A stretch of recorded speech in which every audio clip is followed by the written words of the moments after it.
illallah syada Muhammadan abduhu wa rasulullah. Allahumma salli ala sayyidina Muhammad wa ala alihi wa sahbihi ajma'in. Amma ba'd. Alhamdulillah, kita panjatkan kesyukuran pada Allah Subhanahu Wa Taala pada malam pada Selasa malam Rabu ini kita meneruskan sesi tadabbur dengan soalan, dan saya mengucapkan ribuan terima kasih kepada semua yang sudah pun berada di depan komputer, di depan telefon untuk bersama dalam halaman yang ke-12 pada malam ini. Kita bincang 3 ayat lagi sambungan daripada perbincangan pada minggu lepas, perjumpaan pertama bagi tahun 2022. Alhamdulillah.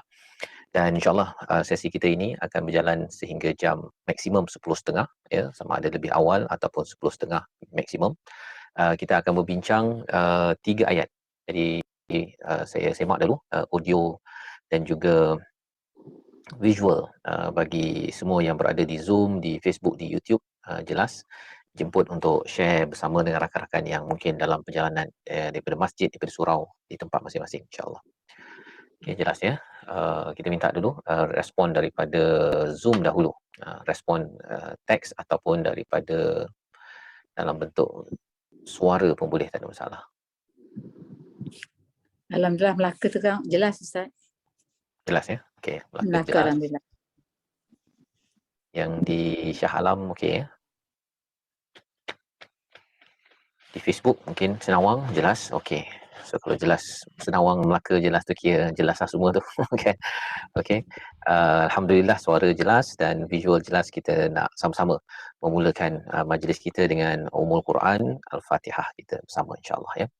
A'udzubillahi minasyaitonirrajim. Bismillahirrahmanirrahim. Alhamdulillahi rabbil alamin. Ar-Rahmanir-Rahim. Maliki yaumiddin. Iyyaka na'budu wa iyyaka nasta'in. اهدنا الصراط المستقيم صراط الذين أنعمت عليهم غير المغضوب عليهم ولا الضالين. آمين. Alhamdulillah. Alhamdulillah kita sama-sama mengucapkan kesyukuran pada Allah Subhanahu Wa Taala pada hari yang mulia ini. InsyaAllah kita sama-sama untuk belajar ya halaman yang ke-12, ayat yang ke-81 hingga 83. Yang baru masuk ya, saya alu-alukan, dan yang mungkin pertama kali masuk pada hari ini, saya nak maklumkan bahawa program tadabbur dengan soalan ini adalah program yang telah bermula pada tahun lepas ya. Dan formatnya ialah kita ingin tadabbur dengan beberapa soalan kita tanyakan bagi memastikan bahawa kefahaman kita pada sesuatu ayat itu dapat kita luaskan, dan juga kita merujuk juga kepada beberapa sumber tafsir soalan-soalan yang salah satu buku rujukannya adalah Tadabbur wa Amal ya. Itu adalah koleksi soalan dan juga jawapan daripada tafsir-tafsir muktabar yang boleh kita jadikan sebagai panduan dalam kita memahami sesuatu ayat di dalam Al-Quran. Dan pada hari ini kita masuk pada halaman yang ke-12 ya, iaitu ayat ke-81 hingga 83 ya. Dan alhamdulillah yang memberi respon sebentar tadi menyatakan jelas lokasi masing-masing, dan insya-Allah kita doakan semuanya diberikan kelapangan, diberikan kemudahan pada malam yang berbahagia ini. Baik, kita nak baca daripada ayat 81 hingga 83 dahulu memulakan sesi kita pada malam ini. Sambil-sambil itu tuan-tuan dijemput terus untuk share ya, untuk share berkongsi dengan rakan-rakan yang lain. Setakat ini di Zoom kita ada nanti saya tengok nombornya. Kalau di Facebook ataupun di YouTube kita ada 102 orang sekarang. Di Zoom kita ada 80 ya, ada 80 orang. So ada sekitar 180, dan boleh lagi jemput kawan-kawan yang mungkin lapang pada malam ini. Dia setiap hari Selasa tuan-tuan ya, setiap hari Selasa saya cadangkan mungkin lepas ni nak lebih mudah lagi, kita bermula pukul 9.15 ya, sebab isyak sekarang ni lewat sikit ya. Awal dulu memang awal ya, tapi sekarang ni lewat. Terutama yang lelaki nak pergi ke masjid, nak pergi ke surau. Jadi kita mula 9.15, kita target maksimum 10, setengah habis ya. Lebih awal mungkin ya, lebih lambat tu saya tak galakkan okay, disebabkan saya pun kena sambung lagi belajar untuk My Quran Time pada hari esok, insya-Allah. Baik.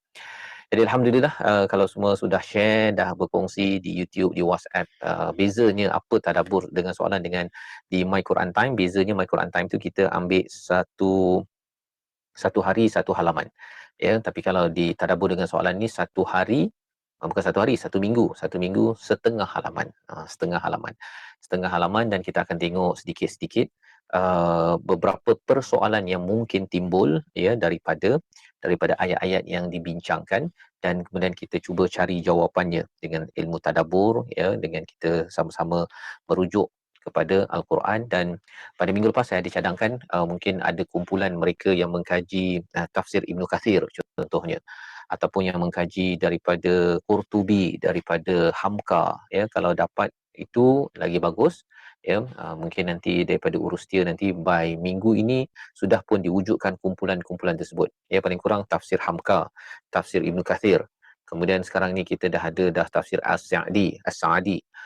Kemudian kalau katakan kumpulan yang boleh berbahasa Arab, bolehlah buat kumpulan tafsir Qurtubi ke ya, tafsir Tabari ke, ataupun seterusnya tafsir yang dah ada bahasa Melayu sekarang ini, tafsir Zilal contohnya ya. Jadi kalau ada 5 kumpulan ini, mudahlah ya, pada kita target pada minggu depan ya, boleh dah mengkaji halaman 13 minggu depan, ayat 84 hingga ayat yang ke-85. 2 ayat sahaja. Cuba kaji dan kemudian bersedia dengan jawapan bila kita cuba tanya ataupun kongsikan apakah dapatan daripada tafsir-tafsir tersebut. Okey, baik. Jadi mari sama-sama kita baca ayat 81 hingga 83 daripada surah Al-Baqarah ya, ayat 81 hingga 83. A'udzubillahi minasyaitonirrajim. بلى من كسب سيئة وأحاطت به خطيئته فأولئك أصحاب النار هم فيها خالدون والذين آمنوا وعملوا الصالحات أولئك أصحاب الجنة هم فيها خالدون وإذ أخذنا ميثاق بني إسرائيل لا تعبدون إلا الله وبالوالدين إحسانا وذي القربى واليتامى والمساكين وقولوا للناس حسنا وأقيموا الصلاة وآتوا الزكاة ثم توليتم إلا قليلا منكم وأنتم معرضون صدق الله العظيم. 3 ayat daripada surah Al-Baqarah yang kita baca sebentar tadi. Saya ucapkan terima kasih kepada tuan-tuan sekalian, semua sudah pun baca pada malam ini. Dan bagi yang masih lagi masih baru ataupun kali pertama hadir pada hari ini, saya ucapkan terima kasih, datang daripada mana-mana sahaja ya, daripada dalam negara, dalam Malaysia, luar Malaysia, di Singapura, kalau ada di Brunei ya, dan juga di dalam negara kita ini. Sama-sama kita doakan agar majlis kita pada hari ini diberkati ya, dimudahkan oleh Allah Subhanahu Wa Taala. Dan apakah yang kita nak bincang pada hari ini ya? Apa yang kita akan bincang pada hari ini adalah sambungan daripada minggu lepas. Daripada minggu lepas ya, salah satunya ialah ayat yang ke-80, waqalu ayat 80 itu lan tamassana an-naru illa ayyaman ma'dudah Ya, ini adalah ayat yang kita bincang minggu lepas berkaitan dengan apa? Mereka orang-orang yang menyatakan, ya, di kalangan orang Yahudi menyatakan bahawa lan tamassanan nar, ya, an-nar, neraka itu tidak akan menyentuh kami kecuali beberapa hari, ya. Dan Allah kata, mana kau dapat? Adakah kau janji? Adakah Allah berjanji dengan perkara tersebut, ya? Am taqulu anna 'alallahi ma la ta'lamun, ya, ataupun kamu bercakap apa yang kamu sendiri tak tahu, apa sendiri tak tahu, ya. Jadi kita tahu kalau kita macam logik lah, ya, ya, ataupun kalau kita cakap orang Islam cakap bahawa oh kita ni Islam, ya, dah lahir Islam, kita ni kalau masuk neraka pun akhirnya masuk syurga juga, macam logik. Tetapi dalam bercakap tentang kebenaran ataupun perkataan daripada Allah ini, ia mesti datang original, asli daripada Allah Subhanahu Wa Taala. Jadi kita kena tengok apa yang Allah nyatakan, dekat mana ayat, dekat mana surah yang Allah nyatakan, baru kita boleh cakap Allah menyatakan. Kalau tidak, kefahaman itu salah satu, tapi yang keduanya ialah kalau kita menyampaikannya kepada orang ramai, sampaikan pada anak kita ataupun kita sampaikan pada diri kita, kita mungkin akan tersilap faham. Baik. Jadi kalau begitu, kalau katakan orang tu banyak buat silap, ya, tetapi ada nilai iman, bukankah ada dalam hadis? Betul. Ya, memang ada dalam hadis. Tapi mari kita dulu faham daripada ayat 81. Ya, 81, bala man kasaba sayyi'atun. Ya, apa maksudnya? Mari kita tengok kepada maksudnya. Iaitu bahkan apa yang kamu katakan itu adalah tidak benar. Sesungguhnya sesiapa yang berbuat kejahatan dan ia diliputi, ya, man kasaba sayyi'atan, sayyi'ah tu maksudnya kejahatan, ya, dosa, wa ahatat bihi khati'atuhu, ya, maksudnya dia diliputi, ditenggelamkan oleh kesalahannya, maka merekalah ahli neraka, mereka kekal di dalamnya, mereka kekal di dalamnya. Nak ceritanya apa? Bercerita tentang perkara ini, istilah wa ahatat bihi khati'atuhu itu adalah al-muhit, ya, kalau nama Allah tu al-muhit, yang mengetahui ataupun yang meliputi segalanya. Dan dalam hal ini ia menceritakan kepada kita tentang seorang itu dia berbuat kesalahan, dia berbuat dengan kejahatan, dan dia buat dan dia buat dan dia buat dan dia buat dan dia tidak bertaubat kepada Allah SWT. Itu yang maksudnya diliputi. Dia tenggelam dalam kejahatan. Istilah mudah yang kita faham. Tenggelam. Dia tidak rasa bersalah, dia tidak mahu bertaubat, ataupun kalau katakan dia ini adalah daripada mereka yang tidak beriman, tidak mahu kembali kepada Allah Subhanahu Wa Taala, ya. Maka Allah menyatakan hum fiha khalidun. Mereka kekal di dalamnya, di dalam neraka. Dan adakah keluar? Tak keluarlah. Kan? Ya, pasal kekal di dalam neraka. Dia ada syurga, kekal dalam syurga, ataupun kekal di dalam neraka. Ya, ini bagi orang yang apa? Mesti kita faham bahawa wa ahatat bihi khati'atuh, iaitu meliputi kehidupannya itu. Dan kehidupannya akhirnya itu dalam keadaan tidak berbuat perkara yang hasanah. Ya, baik. Kemudian kita diterangkan lagi siapa yang boleh masuk ke syurga itu. Ya, siapa yang boleh masuk ke syurga itu? Walladzina amanu, dan mereka yang beriman dan beramal soleh, ya, pada ayat 82 itu, ulaika ashabul jannah hum fiha khalidun. Jadi yang boleh masuk ke syurga itu ialah apabila dia beriman dan beramal soleh. Allah tak cakap tentang meliputi ini tadi, kan. Pasal apa? Pasal sebenarnya bila seseorang itu ada melakukan iman, syarat yang penting sangat di sini adalah iman, ya. Jadi kembali balik kepada orang Yahudi, bila dia tidak beriman dan dia rasakan bahawa dia ini akan tidak disentuh api neraka kecuali sedikit, maksudnya dia rasakan imannya kepada Rasul itu adalah enteng. Ya, dia enteng, dia rasa macam tak penting kot iman, tak penting untuk beriman pada Allah. Iman pada Allah tu tak ada masalah, ya, tapi mereka ni ada masalah iman dengan Rasul. Pada zaman Bani Israel, pada waktu zaman Nabi Musa pun, mereka ada masalah tentang keimanan pada Musa, Nabi Musa. Ya, bila Nabi Musa kata jomlah kita pergi berjuang, dia kata kau pergilah dengan Tuhan kau, kami duduk, ya, duduk relax saja. Itu masalah iman, masalah iman. Ya, kalau zaman Nabi di Madinah itu bila diajak pergi perang Uhud, ada yang 300 orang patah balik, itu ada masalah iman. Zaman sekarang macam mana? Zaman sekarang bila Nabi ya menyatakan sunnahnya untuk kita baca Quran, untuk kita berbuat kebaikan, untuk kita pergi solat, tapi kita ataupun kita harap bukan kita ya, tapi seseorang itu dia rasakan bahawa alah malas lah. Malaslah saya ni nak baca Quran ataupun nak mengingatkan kepada ahli keluarga saya tentang Quran, tentang solat, maka seorang itu dipersoalkan keimanannya, dipersoalkan. Masih beriman. Tetapi bagi orang munafik pada zaman Nabi itu ialah dia nak pangkah. Kan. Dia rasakan bahawa apa ni? Kan. Mengapa kena ikut Rasul? Ya, saya ikut Rasul hanya bila saya dapat benefit.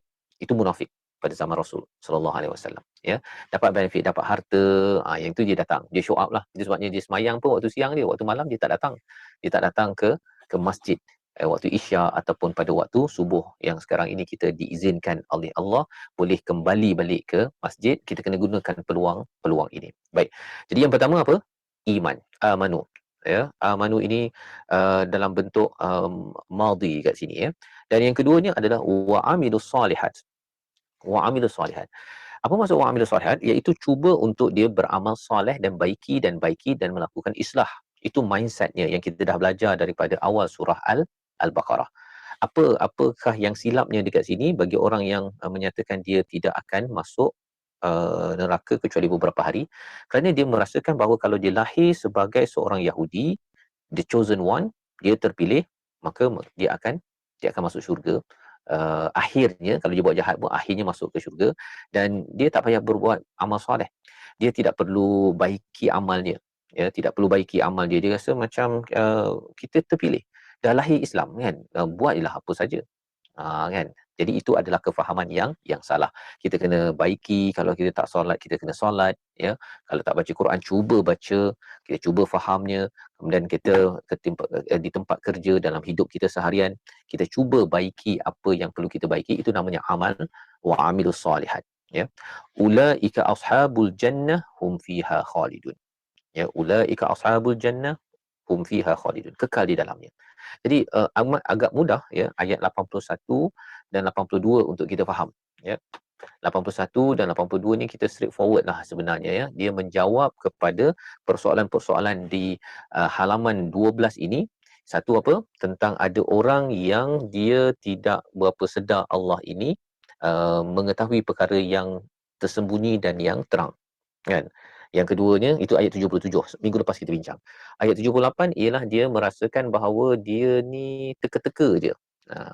Quran tu kalau zaman Bani Israel tu, Taurat itu dia teka-teka saja dan dia harap-harap saja benda tu ada jawapan dalam Taurat ya, tetapi benda tu tak ada. Kan? Macam kalau katakan kita kata sebenarnya umat Islam ni confirm masuk syurga, kan. Dan kalau disentuh pun masuk api neraka berapa hari je kan. Dia rasakan bahawa ayat itu ada dalam Quran tapi tak ada. Tak ada. Ya.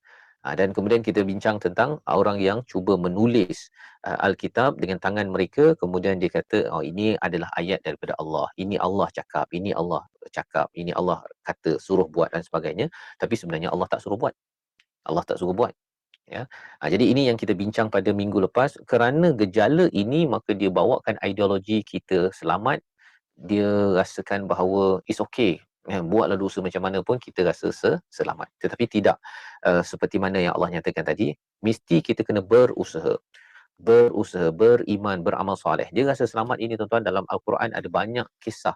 Contohnya dalam surah Al-Kahfi, contohnya pemuda yang ada 2 kebun tersebut, dia rasakan dirinya bila dapat harta, dia rasa dia akan diberikan ganjaran yang mulia juga bila sampai akhirat. Itu dia punya kesilapan cara berfikir. Orang yang dah ada pangkat, dia dah ada harta, dia rasa bahawa dia dimuliakan Allah di dunia ini, maka di akhirat dia akan dimuliakan. Sama juga macam Qarun.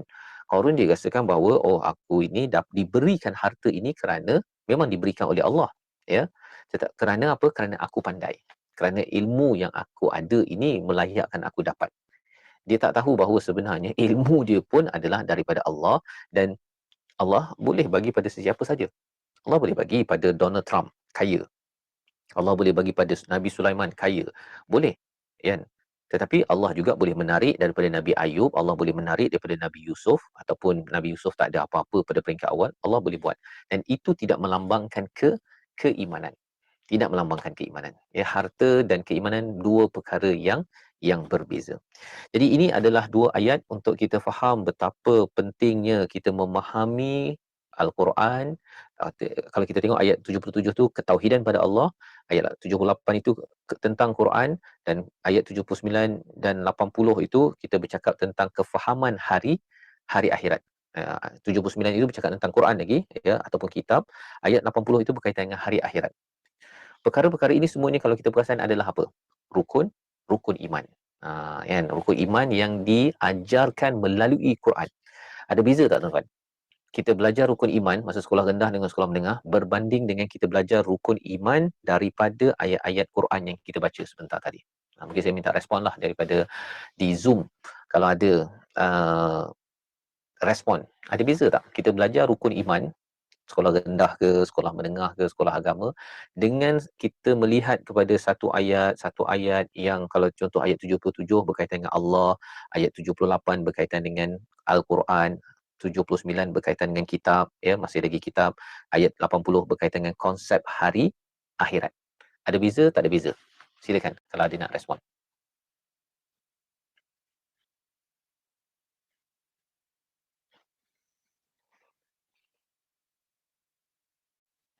Silakan kalau ada.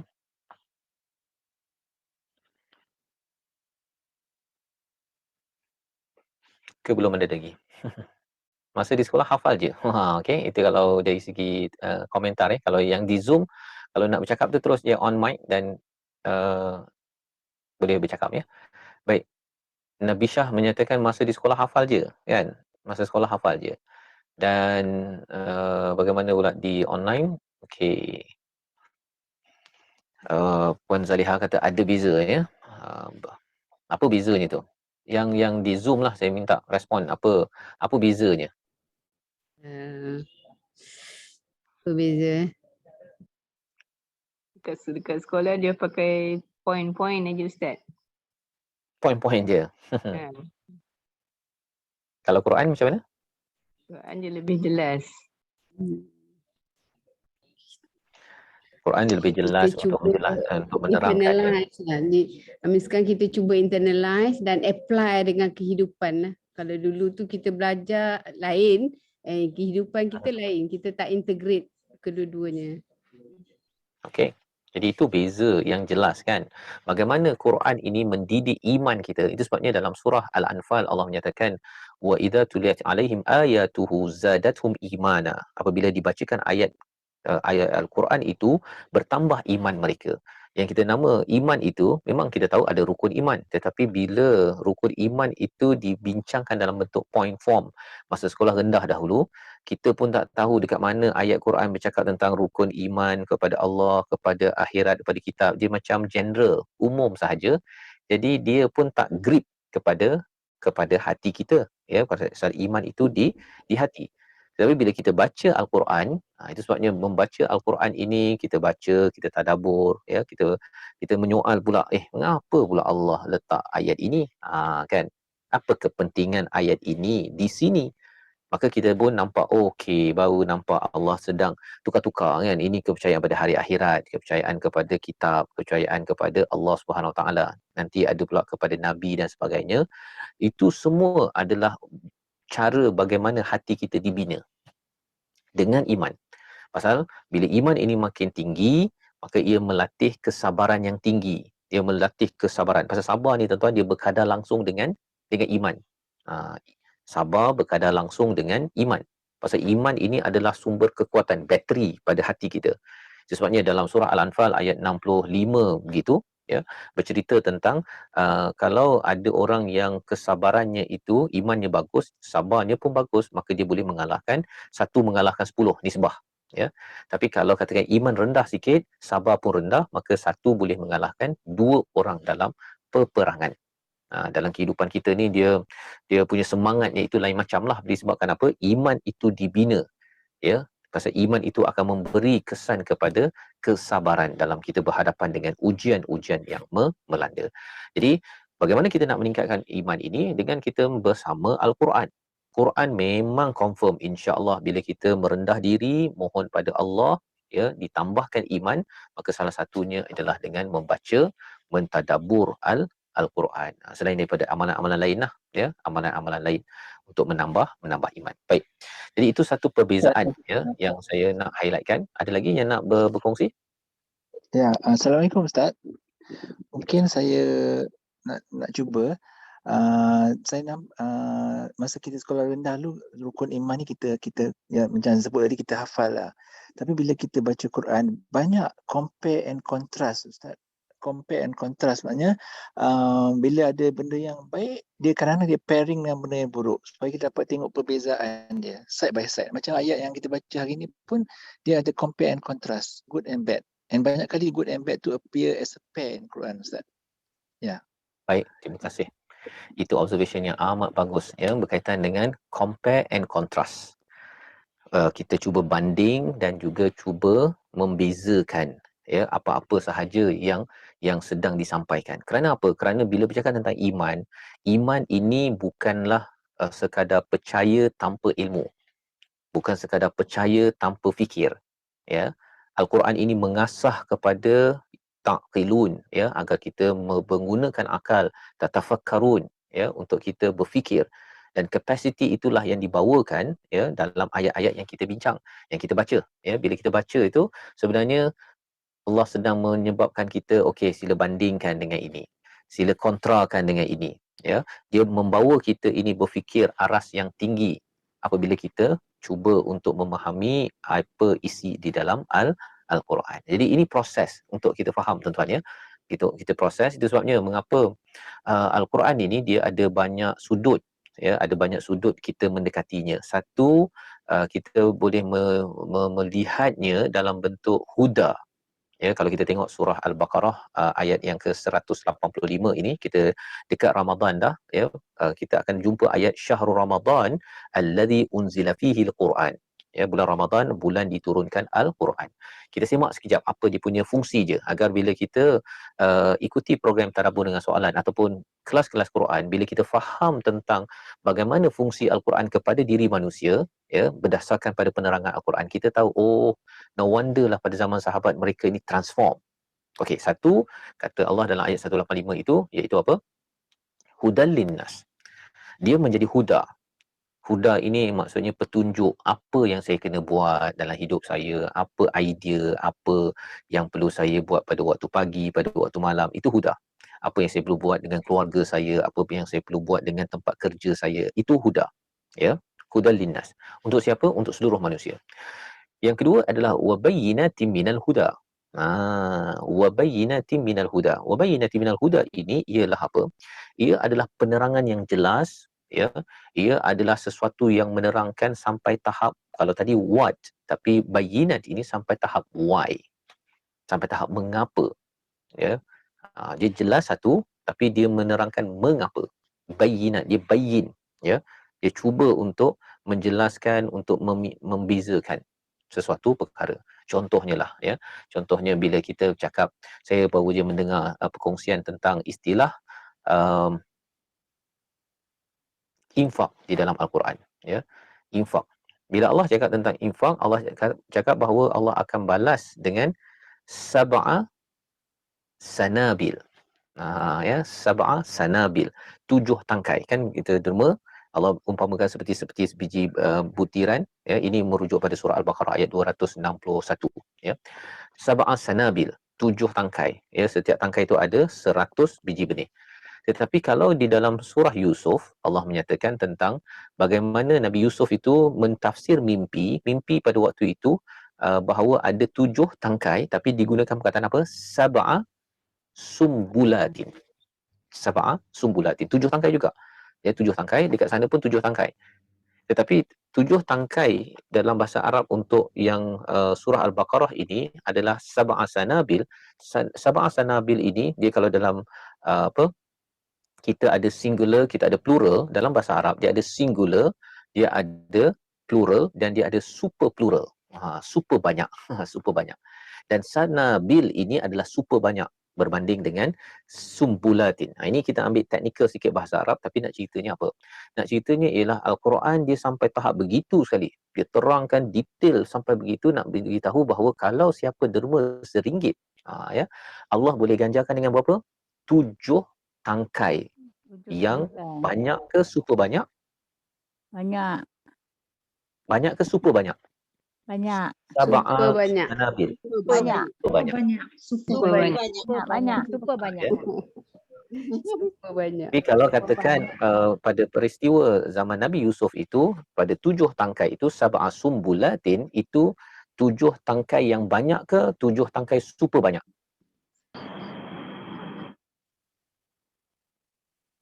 Pada zaman Banyak. Nabi Banyak plural je, plural. banyak saja, ya. Banyak. Jadi nak ceritanya apa? Bila kita faham sampai tahap sanabil itu, bila kita nak derma, kita akan rasa Allah sedang menawarkan pada saya bukan 7 tangkai kali 100, ya, 7 tangkai itu bukan sekadar banyak, tapi Allah kata amat banyak. Kan, amat banyak.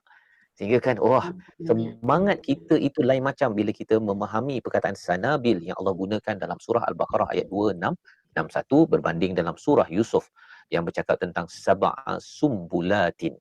Ya, dua-duanya adalah plural, tapi satu plural biasa surah Yusuf, tapi dalam surah Al-Baqarah tadi adalah super plural. Jadi bila kita faham begitu, kita kata, mengapalah zaman sahabat dulu mereka ni nak derma melampau-lampau ni. Kan? Kita dah biasa dah dengar 700 kali ganda kan. 7 tangkai kali setiap tu ada 100. Kita pun, okey, banyak ni. Tetapi bila kita faham bahasa Arab ni lagi detail lagi, rupanya ada penerangan yang jelas, ya. Dan orang Arab yang belajar, bila dia dengar ni dia akan terkejut. Alamak, ini Allah bukan offer 7 biasa-biasa. Banyak yang biasa-biasa, tetapi banyak betul, dan Allah kata Allah boleh beri sesuatu yang lebih luas daripada itu. Baik. Jadi itu adalah fungsi Quran yang kedua. Wabayinat ini dia menjelaskan why yang menyebabkan kita punya hati itu dia terpanggil, ya, dengan ijaz, dengan bahasa yang digunakan. Boleh je Allah cakap kat sini sab'a sumbulatin, dekat sini sab'a sumbulatin, kan? Ataupun kalau ada orang kata bahawa ini adalah perkataan daripada Nabi SAW, Nabi boleh cakap ini sab'a sumbulatin, ini sab'a sumbulatin. Ataupun sini sab'a sanabil, sini pun sab'a sanabil. Tetapi digunakan perkataan berbeza, tidak ada satu pun, ya, perkara yang sama di dalam Al-Quran, walaupun kita nampak macam ayat fabi ayyi ala'i rabbikuma tukadziban itu banyak kali berulang dalam Quran, tapi sebenarnya tadaburnya berbeza. Bila kita sampai nanti kita akan cuba tengok sekali lagi. Baik. Jadi itu yang ketiga, dan yang keempat, yang kedua. Yang ketiganya dalam surah Al-Baqarah ayat 185 itu Allah nyatakan peranan Quran itu adalah wal furqan. Ini yang dinyatakan sebentar tadi, iaitu membezakan yang hak dan yang batil, to compare and to contrast. Ya, Quran ini Al-Furqan itu sifatnya itu ialah dia to compare and to contrast. Sehingga kan kita rasa padu, ya, hujah untuk kita buat sesuatu perkara ataupun tinggalkan sesuatu perkara, dan ini adalah tahap-tahap kita berinteraksi dengan Quran. Bukan dapat overnight, ya. Sahabat pun dia makan bertahun-tahun, dan kita doakan program kita ini kita dapat sedikit demi sedikit, tapi for sure insya-Allah, ya, ia adalah satu janji daripada Allah bila kita bersama dengan Al-Quran. Jadi kita teruskan, ya, ayat yang ke-83. Ayat 81, 82 kita selesai. Kita boleh bergerak kepada ayat 80, 83. Baik. Apakah ayat 83? Wa idh akhadna mitsaqa bani Israila la ta'buduna illallah. Ya. Dan ingatlah kepada perjanjian berat. Mitsaq itu adalah perjanjian berat Bani Israel. Ya, Bani Israel, iaitu perjanjian berat yang pertama. Ya, mitsaq, perjanjian yang pertama ini, la ta'buduna illallah. Janganlah kamu semua mengabdikan diri, beribadah dalam hidup kamu ini kecuali kepada Allah Subhanahu wa taala. Itu yang pertama. Kalau kita lihat dulu kepada ayat ini, kita tak pergi lebih jauh, ya. Kita pergi tengok sampai tahap ini saja. Apa kaitan ayat 83 dengan ayat 82? Ada kaitan ke tak ada kaitan? 83, 82 ada. 83. Apa kaitan ni? Ada. 82 mengatakan orang yang beriman. Alladzina amanu wa amilus solihati. Orang beramal Ayat saleh. 82. Assalamualaikum. Dalam 82, dia minta kita mengerjakan kebajikan dan kalau kita buat dengan ikhlas, kita akan menjadi penghuni syurga. Tapi dalam 83 ni, dia buat juga kebajikan kepada anak yatim. Tapi kalau kita berpaling ataupun berpura-pura, dia tak jadi apalah. Kita akan tergolong dalam orang yang membelakangkan, or shall I say something like pembangkang. I mean against. Kita buat tetapi kita seolah-olah menunjuk-nunjuk dan kita macam kita go against it lah, buat untuk something. Something like that. Tapi kalau dalam 82 tu memang dia kata kalau buat kebajikan dan you akan jadi ahli syurga. Tetapi kalau dalam 83 tu you buat kebajikan, you buat kepada anak yatim and kemudiannya you do against it. Maknanya no point lah, you sebagai macam orang yang membangkang lah maknanya. Macam munafik. Is it like that? Okey, kita lihat sebenarnya dah ada jawapan dah dekat dah tu, ya, dah dekat dah. Okey. Dan tahniah ya pada Puan Hajah yang berkongsi. Sebenarnya ayat 82 itu secara ringkas tentang orang beriman beramal soleh. Oh, soleh. Beriman beramal soleh. Soleh. Ya. Bila masuk kepada ayat 83 ini, praktikal yang diberikan kepada Bani Israel bagaimana beriman dan beramal soleh, ya, dan bukannya dicampurkan dengan perkara-perkara yang sayyi'ah. Itu sebabnya kawasan sini semuanya iman dan amal soleh sampai ke sini. Kemudian Allah ingatkan jangan, betul lah tadi, ya, jangan sampai tawallaitum. Apa maksud tawallaitum? Kita tengok terjemahan, ya. Tawallaitum itu maksudnya kemudian kamu berpaling membelakangkan perjanjian itu kecuali sebahagian kecil daripada kamu dan sememangnya kamu orang yang tidak menghiraukan perjanjian setianya. Jadi tawallaitum itu berpaling daripada perjanjian. Ada tak orang yang dia selalu solat lepas tu tak solat? Ada tak orang macam tu? Ada jumpa orang yang kita kawan kita ke siapa-siapa lah. Dulu dia baca Quran, sekarang tak baca Quran. Dulu buat baik, sekarang tak buat baik. Ada tak?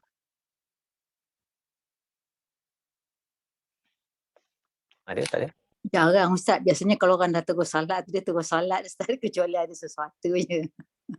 Ada sesuatu kan? Ada tak orang yang dia dulu dia solat waktu dia tak berapa kaya, bila dah kaya tu, dia dah sibuk sangat, sampai terlupa, tertinggal solat? Ada Ustaz, ada je. Setakat ni ada lah. Kan? Pasal Dulu baca sibuk, Quran. pasal niaga ke apa ke kan, jadi dah masa tu dah guna untuk yang lain. Ya. Jadi sebenarnya awal tentang perkara ini bila Allah menggunakan perkataan mitsaq, ini adalah perjanjian. Perjanjian ini kita sudah kotakan ataupun nyatakan di alam roh lagi. Ya. Bila kita nyatakan di depan Allah dalam surah Al-A'raf, Allah cerita alastu bi rabbikum qalu bala syahidna. Ya, bahawa sebenarnya kita bersaksi kepada Allah Subhanahu Wa Taala dan saksi itu untuk kita ikut Allah dan ikut Allah lah, ya, ikut pada Allah, dan ini adalah penerangan daripada ikut pada Allah itu diberi pada Bani Israel. Okey, sila beribadah kepada Allah Subhanahu Wa Taala. Tapi bila dah jadi kaya macam Qarun, apa jadi pada Qarun? Dia beribadah pada Allah ke tidak lagi? Tidak. Dia dah Itu lupa dekat kita punya daratan. kan, Karun. Tuan Haji, Tak nak dah kan? Pasal dah. Tuan Haji Fazrul, di sini tawallaitu. Ayat.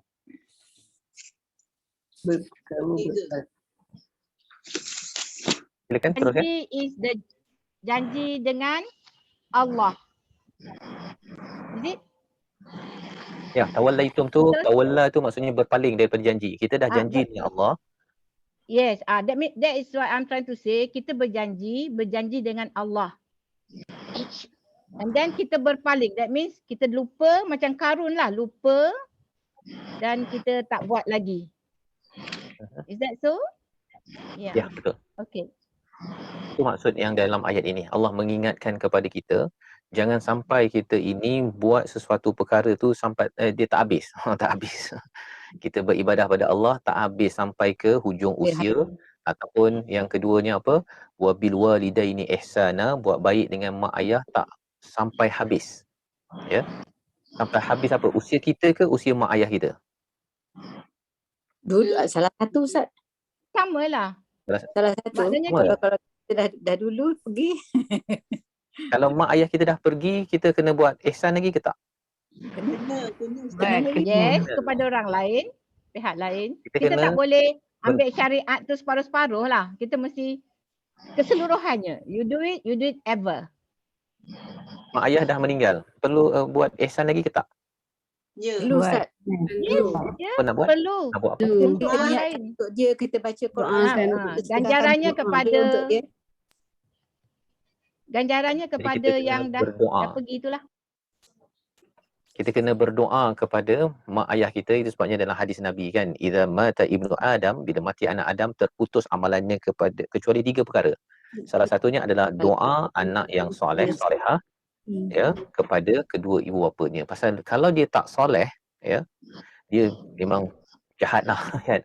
Doa dia tu tak sampai untuk memohon keampunan untuk si ayah ataupun si emaknya yang telah pergi kan. Jadi berbuat baik ini ketika hidup, ketika dah pergi pun masih lagi boleh berbuat ihsan kepada kedua ibu bapa kita, ya. Itu maksud Jadi dia tu. ini maksud di sini, ya. Dan kemudian wadzil qurba, iaitu kepada orang-orang yang kaum kerabat, ya, saudara-saudara kita, ya, anak yatim dan orang miskin. Dan seterusnya, katakanlah kepada sesama manusia perkataan yang baik, ya. Wa qulu linnasi husna. Kita ambil dulu senarai ini, ya. Kemudian Allah cakap wa aqimus solah wa atuz zakah, dirikan solat, tunaikan zakat, dan kemudian kamu berpaling kecuali sedikit daripada kamu wa antum mu'ridun, ya. Summa tawallaitum ini, iaitu kamu ini tawalla ini kamu dah mula tersimpang sikit dan akhirnya kamu terus berpaling. Ini cara Quran dia membawa kita macam mana dia sebenarnya Allah boleh cakap je, sila beribadah. Ya, silalah buat baik kepada ibu bapa. Sila bercakap baik-baik. Dirikan solat, zakat. Itu je. Tetapi bila Allah menyatakan tentang Bani Israel ini, mereka ni awal perjanjian okey kan. Tetapi lepas itu apa? Dia mula tawalla. Dia mulalah sikit kecuali sedikit saja di kalangan mereka dan kemudian akhirnya mereka berpaling. Rasanya apa sebab mereka ni berpaling?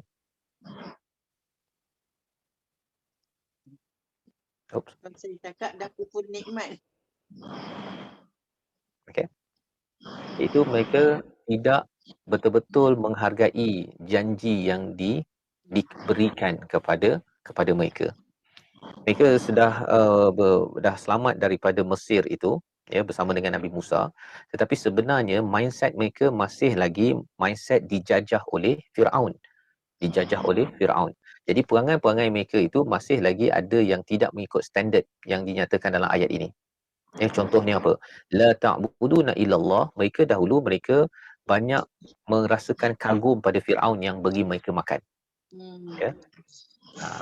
Jadi zaman sekarang ni apa yang mencabar kepada la ta'buduna illallah? Itu kita nak compare and contrast agar kita jaga-jaga iman dan amal soleh ini. Dia bukan sekadar saya memang dah beribadah pada Allah, dah solat dah. Okey, satu. Ya, tapi apa maksud, mengapa diletakkan la ta'buduna illallah tapi solat pun diletakkan juga? Dia bila dalam Quran, bila diletakkan dalam satu ayat, benda yang kita rasa beribadah pada Allah tu solat lah. Tapi sebenarnya apa maksud la ta'buduna illallah? Ada siapa-siapa yang boleh menjawab seorang? Menyembah selain daripada Allah tu tidak bermaksud patung ke apa, but it could be duit kita, even masa kita terlalu kontrol masa kita tak ada masa untuk nak mengingati Allah. So bukan harta tapi masa juga. Jadi la ta'buduna illallah, salah satunya ialah kita mengabdikan segala sumber kita itu hanya kepada Allah Subhanahu Wa Taala. Ilmu kita, pangkat kita, kereta kita, rumah kita, anak kita, segala masa kita ni bagi untuk Allah ke atau banyak bagi pada benda lain? Kan? Kalau kita banyak bagi pada benda lain, maka ianya itu tidak dinamakan beribadah pada Allah Subhanahu Wa Taala. Contohnya lah ya, contohnya kalau katakan orang yang bekerja, dia kerja untuk bos dia. Maka okey ke tak okey pada waktu itu? Adakah beribadah pada Allah ke beribadah pada bos? Pada bos lah. Bos. Kan? Jadi macam mana kita nak jadi kerja kita itu 8 sampai pukul 5 itu mengabdikan diri pada Allah? Apa standard dia? Dia mesti ada niat kepada Allah Ustaz walaupun kerja dengan bos. Berhenti Ustaz. Niat kerana Allah, dan juga kalau kita lihat dia punya segala prosedur yang ada itu mestilah dia ikut kepada apa yang Allah nyatakan. Kan? Bukannya sekadar bos cakap begini tanpa kita ambil perhatian. Okey. Itu satu contoh. Sekejap saya minum sekejap.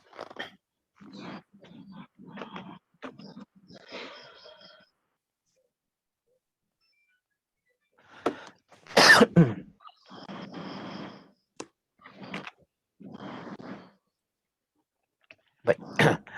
Kemudian kita ambil juga yang kedua. Wabil walidaini ihsana, iaitu kita berbuat ihsan kepada Ibu bapa. kedua ibu bapa kita. Ya. Berbuat baik kepada ibu bapa ini adalah hadir selepas bercakap tentang beribadah kepada Allah. Subhanahu Wa Taala. Kita dah bincang tadi, maksudnya bukan sekadar ketika ibu bapa kita masih hidup, tetapi bila mereka sudah meninggal pun sama boleh ihsan.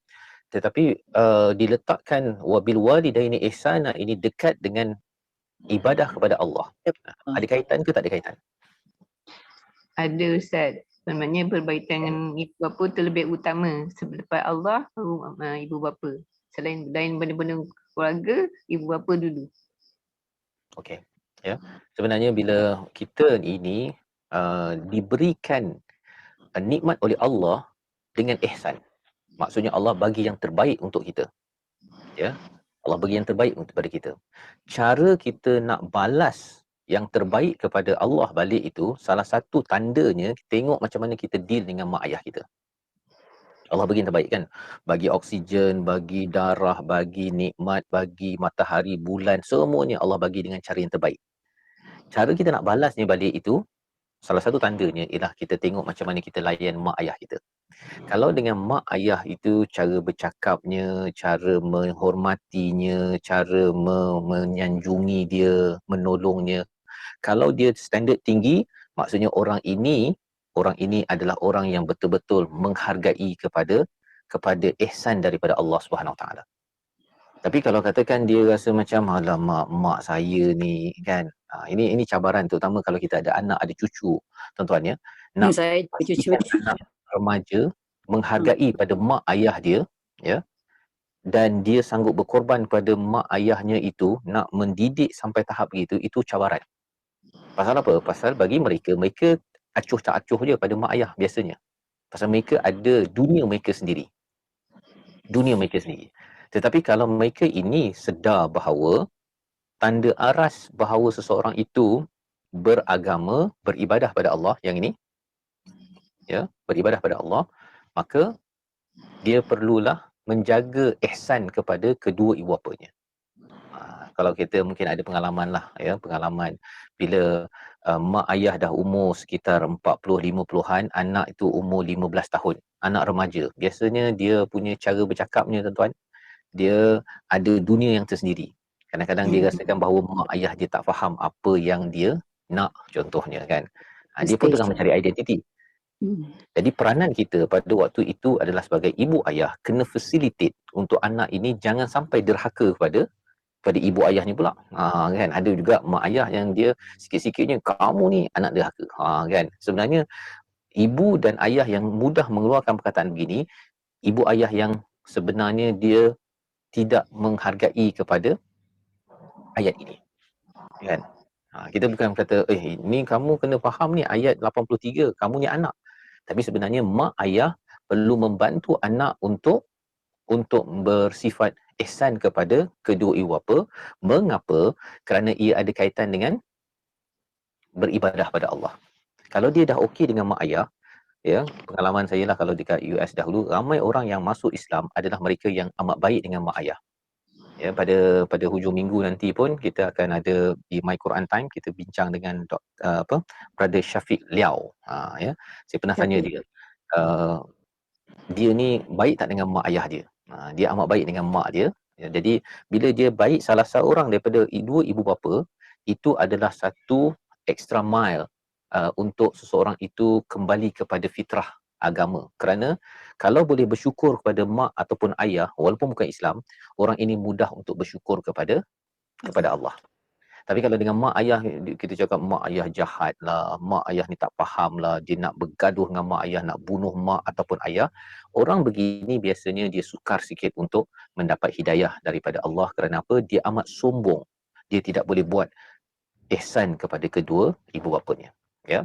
Jadi kalau kita tengok kat sini, betapa dua perkara ini adalah amat-amat rapat dan dua-duanya amat penting. Kemudian baru kita pergi kepada wazil qurba, ya, kita berbuat baik kepada kaum kerabat, anak yatim dan orang miskin. Kaum kerabat ini orang yang dekat, ya. Dua maksudlah, satu kita punya saudara kita, yang keduanya adalah jiran kita. Itu dua-dua adalah diistilahkan sebagai wazil qurba. Wal yatama wal masakin, anak yatim dan orang miskin. Okey, kita bincang sikit. Buat baik pada jiran, saudara, anak yatim, orang miskin. Siapa mereka ni sebenarnya? Anak yatim ni orang yang apa sebenarnya? Kematian? Kematian apa? Kematian ayah. Kan, kematian ayah. Itu yang standard definition. Ayahnya meninggal, maka dia jadi anak yatim, ya. Tetapi lebih daripada itu ialah anak yang kehilangan bapa, ya. Dia tidak ada figure yang menjaga keperluan nafkah dari segi fizikalnya, tetapi juga keperluan nafkah intelektualnya, dari segi iman, spiritualnya. Maka anak ini juga perlu kita beri perhatian dalam masyarakat. Anak yatim, kita tuan-tuan tahu tak dalam qaryah sekarang ni ada berapa orang anak yatim? Tahu tak tahu? Kalau dekat Tak tahu. Tak tahu. Kalau jiran tahu tak? Jiran. tahu, kalau dekat Oh, bangunan okey, kita proses. Kita proses, ya. Allah kita tahu? kawasan penduduk. Allah tahu. Okey, kita pergi kepada kedua ibu bapa, kita tahu? Tahu apa itu? Tahu. Saudara kita tahu? Saudara Tahu. kita? Tahu. Kalau katakan jiran kita tahu? Tahu. Ya. Tahu. Anak yatim kita tahu tak? Anak yatim. Yang dekat-dekat tahu lah Ustaz. Dalam kawasan kita, qaryah kita. Tak tahu. Tahu, insya-Allah tahu. Kalau tahu, okey. Pasal ada orang tak tahu ada dalam qaryah dia ada anak yatim. Mengapa dia tak tahu? Sebab dia tak ambil tahu. Kisah. Dia tak ambil tahu. Tak nak ambil tahu. Ya, pasal dia tak tahu pun kat sana ayah dia dah meninggal, kat sana ayah dia mungkin dah hilang ke, ataupun rumah sana tu ibu tunggal ke, dia tak tahu. Jadi ayat ini sebenarnya kalau kita perasan, ya, dia memerlukan kepada orang yang cakna ataupun orang yang berkomuniti, bersosial, dan ini adalah tanda bahawa kita ni betul-betul berjanji. Ya, kalau Bani Israel ini berjanji kepada Allah, kita juga sebenarnya diseru untuk menjadi orang yang cakna kepada orang yang kurang bernasib baik, baru digelar sebagai orang beriman dan beramal soleh. Ya. Kalau dia tak tahu rumah mana yang anak yatim, kan, ataupun dia apa aku kisah, yang penting aku makan seorang sahaja, sebenarnya orang ini walaupun dia baca Quran, walaupun dia solat, tapi dia tidak kisah kepada saudara dia, kan, saudara dia, adik dia tak cukup duit, PKP, kan, ataupun jiran dia tak cukup makanan, ya, kalau baru ni banjir dekat Seri Muda, kalau kat Shah Alam ini, kalau dia tak kisah perkara tersebut, ataupun dia tahu baca berita tapi dia tak terasa dalam hati dia, itu sebenarnya adalah orang yang lawan kepada iman dan amal soleh. Itu adalah orang yang berbuat sayyi'ah. yang sebuat kejahatan. Jadi rupa-rupanya kejahatan ni bukan semestinya kena bunuh orang, kan? Kita tak kisah pasal saudara kita, kita tak kisah pasal ataupun kita bercakap teruk pada mak ayah, ataupun kita tak tahu ada anak yatim dalam masyarakat kita, itu adalah orang yang berbuat sayyi'ah. Ya. So maksudnya berat ke tak berat sebenarnya perjanjian Bani Israel kepada Allah dan juga ini perjanjian kita kepada Allah. Berat tak berat tuan-tuan? Ya Ustaz. Sekarang sedarlah. Berat Ustaz. Berat. Lama ni kita Kan? nak kita sembahyang, kita apa dah. Masya Allah. Kan? Dia tanpa Ya, sedar. kan selama ni kalau saya dah baca Quran, dah solat, saya dah beriman amal soleh, insya-Allah masuk Surga. Masuk syurga. masuk syurga. Banyak Rupanya lagi. Allah cakap betul. Betul, beriman beramal soleh itu masuk syurga. Ashabul jannah, kan? Yang kita baca daripada ayat ini memang betul pada ayat 82. Tapi Allah berikan, Allah kata wa'id. Wa'id itu maksudnya sila ingat kami mengambil perjanjian daripada Bani Israel. Anak-anak Israel. Maksudnya apa? Maksudnya Bani Israel ini adalah umat Islam pada zaman Nabi. Nabi apa? Israel Nabi Musa. Musa. Nabi Musa. Baru kita akan nampak, rupanya iman amal soleh ini kita pun dah Bani biasa Israel. dengar dah perkataan, kan? Wazil qurba wal yatama wal masakin, dah biasa dengar. Tetapi di sebalik itu wal masakin ni orang miskin. Orang miskin itu dalam qaryah kita itu yang miskin, yang perlukan bantuan. Dah ke kita pergi cari mereka sebagaimana kita cari masjid untuk solat, cari Quran untuk baca setiap hari. Kan? Pasal kalau kita cari Quran setiap hari, dalam Quran itu setiap hari ada perkataan cari orang miskin. Orang miskin ni ada dua. Ya, nanti ada penerangan dalam surah Al-Ma'arij. Surah Al-Ma'arij. Iaitu ada orang miskin yang dia meminta-minta, ada orang miskin yang tidak meminta. Dia tak meminta, dia diam je, dia tak nak, dia malu nak minta. So, kalau dia malu nak minta, adakah kita diam je? Tak apalah, kau tak minta, nak buat macam mana? Ataupun kita kena cari mereka? Tetap tanggungjawab kita untuk mencari mereka, Ustaz. Cari mereka. Ya. Kan? Jadi berat ni. Bila kita baca ni, saya baca sekarang ni pun, alamak, kan, takut-takut ada dalam qaryah saya ni, kan, yang dia tak report. Kita tak boleh cakap, kau tak report apa-apa, suruh. Tak boleh cakap begitu. Kan? Pasal apa? Pasal kalau dalam surah Al-Ma'un itu, apa istilahnya? Ta'amul miskin. Makan. Ta'amul miskin. Bukannya yat'amul miskin.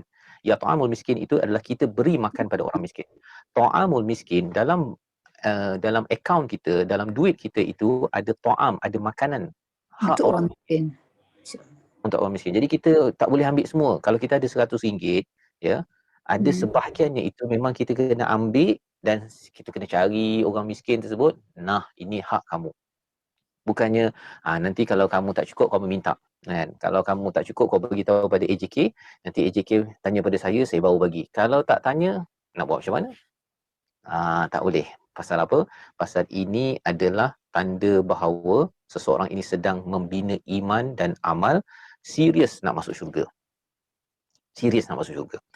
Tapi kalau tak serius tu, rasa macam tak apa kot. Saya nanti kalau tersilap pun nanti berapa hari je lepas tu masuk syurga. Itu mindset yang dibina oleh orang Yahudi, ya, di mana mereka merasakan mereka tak payah pun nak pergi mencari anak yatim, orang miskin. Apatah lagi kalau kita sambung lagi, wa qulu linnasi husna, cakap kepada manusia baik-baik. Nampak macam simple saja perkataan tu, wa qulu linnasi husna. Tapi terbalik kalau kita ambil apakah masalah-masalah yang diselesaikan oleh perkataan ini, iaitu apa masalah yang diselesaikan oleh waqulu linnasi husna, bercakap pada manusia baik-baik. Ada masalah tak zaman sekarang yang sebenarnya amat tragik? Ustaz, boleh saya nak respon sikit? Sila. Berkenaan dengan mengetahui keadaan sekeliling tentang adanya anak yatim. Sebelum saya nak menjawab depan Allah, saya nak bertanya kepada Ustaz, kalau jawapan saya ni, alasan saya ni diterima atau tidak. Pertamanya, saya beranggapan bahawa setelah membayar zakat, contohnya kepada Badan Zakat Selangor, saya telah mengharapkan agar pihak zakat menjalankan tugasan. Keduanya, ni alasan ni Ustaz, kesibukan bekerja dalam komuniti taman, ada muslimat yang menguruskan aktiviti muslimat lah, antara contohnya ialah orang-orang yang sakit, orang yang kematian kan. Jadi kita pun menyumbang ke arah itu. Maksudnya kita tak buat secara personal, kita yang cari, tapi ada orang yang tolong cari bagi pihak kita. Ada kata boleh diterima ya Ustaz? Baik, terima kasih. Soalan pertama ataupun bahagian pertama tadi zakat. Zakat bila cakap tentang anak yatim dapat zakat ke tak? Tak. Melainkan dia miskin. Tak boleh. Kalau dia miskin okey. Tapi kalau dia anak yatim, tak miskin, dia dapat tak zakat kita? Tak. Dia bukan Tak dapat. asnaf. Jadi maksudnya kalau kita berharap kepada badan zakat, ya, sebenarnya mereka tak akan sampaikan kepada anak yatim. Kecuali lah kalau mereka bukan ambil zakat, mereka ambil infak, ya, maka mereka akan uruskan kepada anak yatim. Satu. Ya. Kemudian tadi AJK, bila AJK ada yang kata kami akan jaga kepada anak yatim, dan kita terlibat dengan AJK ini rapat-rapat ya, bukannya kita kadang-kadang. Kalau kita gitu rapat-rapat, kita sokong pada mereka bila mereka kata kami nak menyantuni pada anak yatim nak masuk sekolah contohnya. Kan? Kita rapat-rapat, itu adalah terbaik. Pasal kita tak mampu buat semua. Memang kita tak mampu buat semua. Sebenarnya perkara ini kalau kita perasan, adalah bila bercakap tentang la ta'buduna illallah dalam bentuk jamak, ya, dalam bentuk bukan sekadar seorang buat, ramai-ramai kena buat. Jadi adalah AJK, kalau tadi pusat zakat, kalau zakat ada yang bahagian memberi kepada bantuan kepada orang anak yatim contohnya, okey, itu kita boleh terima. Yang penting apa? Kita banyak komunikasi, cari maklumat, berinteraksi dengan pegawai zakat ataupun pegawai inilah Baitumal ataupun AJK sebentar tadi. Itulah terbaik dah. Pasal ada orang yang dia aku kisah dengan AJK surau, macam tu kan. Ataupun saya nak buka website zakat ke, nak tanya pegawai zakat pun kadang-kadang saja ketika zakat fitrah sahaja. Jadi kalau ada sikap begitu, itu tandanya orang ini iman dan amal soleh ni itu perlu ditingkatkan. Ya. Jadi tanyalah pada puan, kalau sudah pun ada interaksi dengan pejabat zakat, dengan AJK, yang penting ialah kita bukan sokong separa-separa, kan? Kita sokong betul-betul, dan kalau katakan kita kita selalu follow up kepada AJK dan bantu AJK mana-mana yang boleh kita bantu, itu adalah yang terbaik insya-Allah. Baik. Kita terus. Sekejap Ustaz. Ini pasal anak yatim. Macam di sini dekat masjid-masjid dia ada tabung anak yatim. Kalau kita masuk ke tabung anak yatim tu macam mana Ustaz? Mohon pencerahan. Assalamualaikum warahmatullahi wabarakatuh. Assalamualaikum. Jadi tabung anak yatim itu satu sistem. Bagus kalau dah ada itu, kalau kita masukkan kepada situ, itu maksudnya kita sedang melaksanakan apa yang ada pada ayat 83 ini. Ya. Dan kita serahkanlah, kalau kadang-kadang tu kalau sempat kita dapatkan report daripada surau ke, okey, bagaimana duit itu digunakan. Pasal itu satu lagi isu tuan-tuan ya. Tabung anak yatim, tapi anak yatim ni tak dapat duit tu. Kan? Ataupun dapat sekali setahun je, waktu bulan apa? Ramadan. Dapat. Anak yatim tu dapat. Bagilah tahulah. Bulan Ramadan dia dapat. Tapi bulan lain itu, sebenarnya keperluan dia sepanjang tahun itu adalah tanggungjawab komuniti sebenarnya. Keperluan anak yatim. Pasal anak yatim ni jaga oleh siapa? Datuk dia. Oleh mak dia ke, ataupun mungkin bapa saudara dia ke. Kadang-kadang mak dia tu ibu tunggal contohnya, kan? Dia kena bekerja. Kan? Kadang-kadang susah, ada yang senang okeylah, kan? Tapi anak yatim tetap anak yatim, kan? Statusnya tetap yatim. Yang perlu dibantu. Bukan sekadar duit. Kadang-kadang duit okey. Tapi dari segi sokongan dia, pasal dia tidak ada ayah, kan? Itu sebabnya bila katakan anak yatim, kemudian yang si ibunya berkahwin pula dengan suami baru contohnya. Si suami baru itu dia kena jaga betul-betul, ya, hak anak itu sendiri. Dia bukan sekadar anak tiri, kan? Tetapi dia adalah anak yatim. Kan? Jadi ada pelbagai tanggungjawab dalam rumah, tetapi luar rumah pun kena jaga juga. Luar rumah maksudnya qaryah kena prihatin tentang anak itu, dia anak yang special. Pasal anak yatim ni anak apa tuan-tuan? Anak milik rumah tertentu saja ke ataupun milik masyarakat sebenarnya? Kalau ikut ayat ni milik masyarakat Ustaz. Milik masyarakat. Special kan? Pasal ayahnya sudah tidak ada ataupun hilang ke, missing in action ke, masyarakat yang beriman beramal soleh dia amat concern pasal anak yang tidak mendapat hak ataupun mungkin ayah hilang ke apa sebagainya ni. So kalau kita tengok sudut itu, kita nampak betapa Islam ini, kalau katakan anak itu ada mak ayah, okey. Mak ayah miskin, kita jaga. Kan? Kemudian apa lagi? Bila tidak ada ayah, kita jaga dia. Kalau dia kaya pun kita jaga. Kalau dia miskin dan yatim, lagi kita jaga. Jadi orang beriman dan beramal soleh ini, kalau kita tengok daripada awal ini, hubungan dengan Allah, ini hubungan dengan manusia, hubungan dengan manusia, kemudian hubungan dengan Allah, hubungan dengan manusia. Banyak orang beriman dengan amal soleh ini, dia banyak hubungan tata cara dengan manusia ke banyak hubungan dengan Allah sebenarnya? Kalau kita tengok senarai ayat 83 ni. Manusia. Cara dia melihat, pasal makin dia berinteraksi dengan Allah, Quran, solat, maka dia punya hubungan dengan masyarakatnya itu adalah amat baik. Ya, amat baik. Bermula daripada mak ayah dia sampailah masuk ke dalam masyarakat dia, dan ketika dia bercakap dengan cakap yang baik. Dan ini baru mencapai standard orang beriman dan beramal soleh. Yang kita doakan, kitalah ya tuan-tuan, saya yakin dah pun melaksanakan perkara ini, tapi kita kena lihat dalam bentuk yang betul-betul serius. Kan, dia bukan macam anak yatim tu sekali setahun waktu mula Ramadan, ataupun kalau tabung anak yatim tu tengoklah sekali-sekala saja, ataupun saya dah masuk, saya biar je lah AJK, pandai-pandailah kan.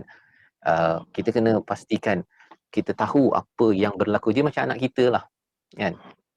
Dia macam anak kita. Pasal dia adalah anak masyarakat.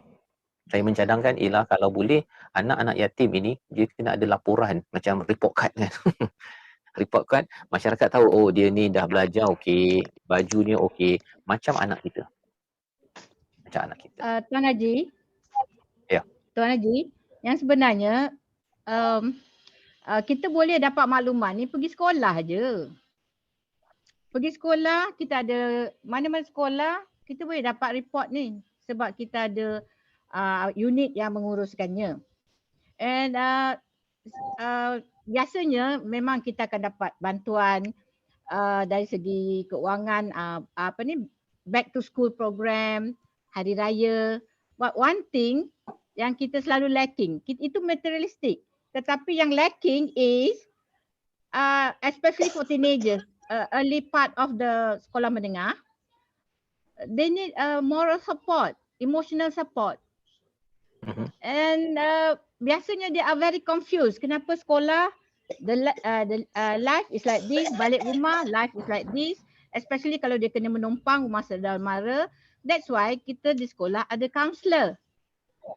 But counselor alone, dalam ratio 1 counselor for every 500, that would not be enough. Therefore, I was thinking PIBG should do something. Maklumat murid sangat mudah untuk didapati. Kalau for example macam kita dalam kejerenan kita susah sikit nak bercakap, mak parents dia bekerja jadi tak sesuai. But you go to school, insyaAllah you can get anytime the maklumat tu, and then we can arrange actually. And then we cannot depend on the school counselor alone to help out. But parents must come. People must come. So PIBG plays a very important part untuk menyediakan orang ni. Sebab cikgu, dahlah kita ni, dunia kita ni exam oriented. Cikgu tahu, tetapi cikgu nak asyik exam, right? So how else can we help the children yang confused ni? They are really confused. Because anak you muda, anak you very young, Tuan Haji. With my experience kan, kesian sangat. Tapi what can we do? We have very limited time and we have very limited sources Itu dia. So I Ya. hope some people can go to the school, help up there emotionally. Yeah. True. Thank you. Ya, jadi itu adalah kesan daripada kita memahami ayat 83 ini, harapnya sebagai satu resolusi. Resolusi kita pada hari ini. Saya yakin tuan-tuan pernah baca ayat 83 ini, tapi rasanya antara resolusi daripada perkongsian hari ini ialah kita memang kena perhatikan kepada zawil qurba, jiran dan juga saudara kita, anak yatim dan juga orang miskin dalam masyarakat. Tadi bila Puan Hajah bercakap tadi tentang kita boleh dapat maklumat, kita kena kumpulkan resource kita, ya, mungkin melalui PIBG ke, untuk tengok siapa yang miskin, siapa yang yatim, dan ia bukan sekadar kepada bantuan yang sedia ada. Sedia ada tu okey, tetapi sedia ada tu mungkin dari segi fizikal, tapi dari segi emotional support, ya, dari segi intellectual support dan spiritual support. Spiritual support ini maksudnya kita membantu mereka. Pasal mereka ni kadang-kadang bila katakan anak tiri ataupun ialah maksudnya kesibukan keluarga itu menyebabkan kadang-kadang sembahyang mereka pun tidak dijaga, ya. Mereka diberi makan, kan? Diberi makan, ada bantuan-bantuan yang ada, tetapi sumber-sumber lain itu perlu digembling bersama. Termasuk orang miskin, ya, dalam kes yang banjir baru ni. Maksudnya mereka yang habis rumah apa sebagainya, sebenarnya memang kita kena gembling bersama balik. Dan saya ucapkan tahniah kepada semua yang sudah pun membantu, dan kita harapkan daripada ayat ini kita dapat sesuatu paradigma, ya, bahawa sebenarnya iman dan amal soleh ini minimum ialah kita jaga hubungan dengan Allah dan juga kita menjaga komuniti kita, mereka-mereka yang kurang bernasib baik seperti anak yatim dan juga orang miskin yang perlukan bantuan kerana ada bahagian mereka dalam apa yang telah Allah berikan kepada kita, ya. Jadi itu sebagai satu renungan ataupun dapatan tazakur kita bersama pada hari ini. Saya ucapkan terima kasih kepada semua. Kita berada di hujung dan nanti di Telegram kalau boleh bagi respon apa yang kita belajar daripada 3 ayat pada hari ini. Tak panjang, 3 ayat saja, tapi harapnya ia mencerahkan kepada kita bahawa Bani Israel, mereka itu ditemplak kerana mereka mengasingkan kehidupan beragama itu tanpa membantu kepada masyarakat, sebahagian mereka. Dan ia berulang balik dalam diri umat Islam bahawa mereka merasakan bahawa saya baca Quran, saya zikir, saya pergi surau, saya sudah lepas, tapi sebenarnya kita bertanggungjawab kepada mereka yang yatim, kepada orang miskin yang terutama dalam kawasan kita, ya. Kalau kita masing-masing orang Islam ada saja buat perkara ini, apa yang berlaku? Masyarakat itu dia akan bangkit bersama. Lepas tu dia kat sini mungkin lebih kaya daripada sini, kan? Pasal sini dah bantu sama sendiri, dia kaya bersama, ya, ada cukup. Akhirnya dia akan bantu ke qaryah sebelahnya, bantu kepada daerah sebelahnya. Dan itulah yang menyebabkan umat Islam dia bangkit bersama, ya, dalam menguruskan anak yatim dan juga orang yang miskin sebagaimana dalam ayat sebentar tadi. Saya ucapkan terima kasih kepada semua dan insya-Allah kita bertemu lagi pada sesi akan datang untuk terus kita membincangkan halaman 13, dan saya akhiri dengan wabillahi taufiq wal hidayah. Assalamualaikum warahmatullahi wabarakatuh. Subhanakallahumma bihamdika asyhadu an la ilaha illa anta astaghfiruka wa atubu ilaik. Assalamualaikum warahmatullahi wabarakatuh. Terima kasih Ustaz. Terima kasih Ustaz. Ustaz, Waalaikumsalam Assalamualaikum. warahmatullahi wabarakatuh.